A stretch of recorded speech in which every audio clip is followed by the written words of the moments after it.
بسم اللہ الرحمن الرحیم۔ السلام علیکم، میرا نام ہے جاوید اور آپ دیکھ رہے ہیں اسلامک ولاگ۔ دین کی خاطر سختیوں کا برداشت کرنا اور تکلیف اور مشقت کا جھیلنا کیسا ہے۔ حضور اقدس صلی اللہ علیہ وسلم اور صحابہ کرام رضی اللہ تعالیٰ عنہ نے دین پھیلانے میں جس قدر تکلیفیں اور مشقتیں برداشت کی ہیں، ان کا برداشت درکنارہ اس کا ارادہ کرنا بھی ہم جیسے نالائقوں سے دشوار ہے۔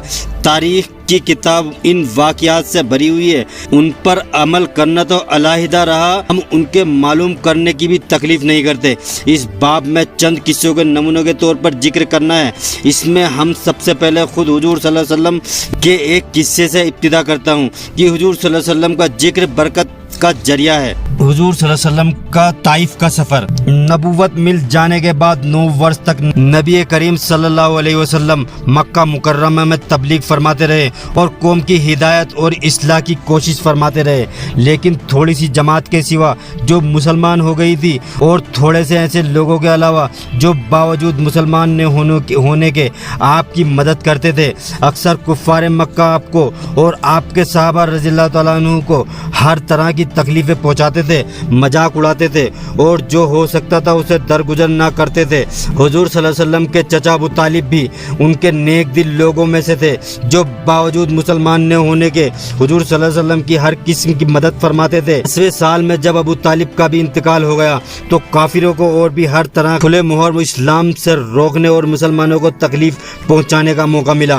حضور صلی اللہ علیہ وسلم اس خیال سے طائف تشریف لے گئے کہ وہاں قبیلہ ثقیف کی بڑی جماعت ہے، اگر وہ قبیلہ مسلمان ہو جائے تو مسلمان کو ان تکلیف سے نجات ملے اور دین کو پھیلنے کی بنیاد پڑ جائے۔ وہاں پہنچنے پر قبیلے کے 3 سرداروں سے جو بڑے درجے کے سمجھے جاتے تھے گفتگو فرمائی اور اللہ کے دین کی طرف بلایا، اللہ کے رسول یعنی اپنی مدد کی طرف متوجہ کیا، مگر ان لوگوں نے بجائے اس کے کہ دین کی بات کو قبول کرتے یا کم سے کم عرب کی مشہور مہمان نوازی کے لحاظ سے ایک نو وارد مہمان کی خاطر مدارت کرنے سے جواب دے دیا اور نہایت بے رخی اور بد اخلاقی سے پیش آئے۔ ان لوگوں نے یہ بھی گوارا نہ کیا کہ آپ یہاں قیام فرما لے۔ جن لوگوں کو سردار سمجھ کر یہ بات کی تھی کہ شریف ہوں گے اور مہذب گفتگو کریں گے، ان میں سے ایک شخص بولا کہ آؤ، آپ کو ہی اللہ نے نبی بنا کر بھیجا ہے۔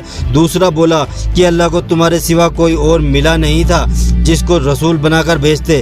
تیسرے نے کہا میں تجھ سے بات نہیں کرنا چاہتا، اس لیے کہ اگر تو واقعی نبی ہے جیسا کہ دعویٰ ہے کہ تیری بات سے انکار کر دینا مصیبت سے خالی نہیں ہے، اگر جھوٹ ہے تو میں ایسے شخص سے بات نہیں کرنا چاہتا۔ اس کے بعد ان لوگوں سے نا امید ہو کر حضور اکرم صلی اللہ علیہ وسلم نے اور لوگوں سے بات کرنے کا ارادہ فرمایا کہ آپ تو ہمت اور استقلال کے پہاڑ تھے، مگر کسی نے بھی قبول نہ کیا، بلکہ بجائے قبول کرنے کے حضور صلی اللہ علیہ وسلم سے کہا کہ ہمارے شہر سے فوراً نکل جاؤ اور جہاں تمہاری چاہت کی جگہ ہو وہاں چلے جاؤ۔ حضور اکرم صلی اللہ علیہ وسلم ان سے مایوس ہو کر واپس ہونے لگے تو ان لوگوں نے شہر کے لڑکوں کو پیچھے لگا دیا کہ آپ کا مذاق اڑائے، تالیاں پیٹے، پتھر مارے، حتیٰ کہ آپ کے جوتوں سے خون جاری ہونے لگا اور جوتے رنگین ہو گئے۔ حضور اقدس صلی اللہ علیہ وسلم اسی حالت میں واپس ہوئے۔ جب راستے میں ایک جگہ ان شریروں سے اطمینان ہوا تو حضور صلی اللہ علیہ وسلم نے دعا مانگی، اے اللہ تجھی سے شکایت کرتا ہوں، میں اپنی کمزوری اور بے بسی کی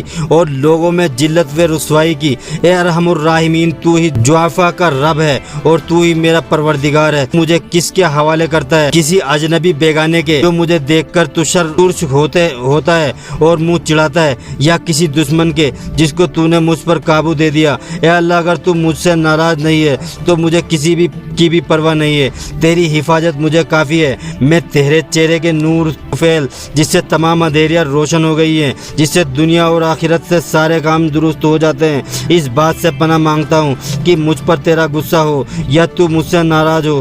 تیری ناراضگی کا اس وقت تک دور کرنا ضروری ہے جب تو راضی نہ ہو۔ نہ تیرے سوا کوئی طاقت ہے نہ قوت۔ مالک الملک کی شان کچہری کو اس پر جوش آنا ہی تھا کہ حضرت جبرائیل علیہ السلام نے آ کر سلام کیا اور عرض کیا کہ اللہ تعالیٰ نے آپ کی قوم کی اس گفتگو کو آپ سے ہوئی سنی اور ان کے جواب سنے، اور ایک فرشتے کو جس سے متعلق پہاڑوں کی خدمت ہے آپ کے پاس بھیجا ہے کہ آپ جو چاہیں اس کو حکم دے۔ اس کے بعد اس فرشتے نے سلام کیا اور عرض کیا کہ جو ارشاد ہو میں اس کی تعمیر کروں گا، اگر ارشاد ہو تو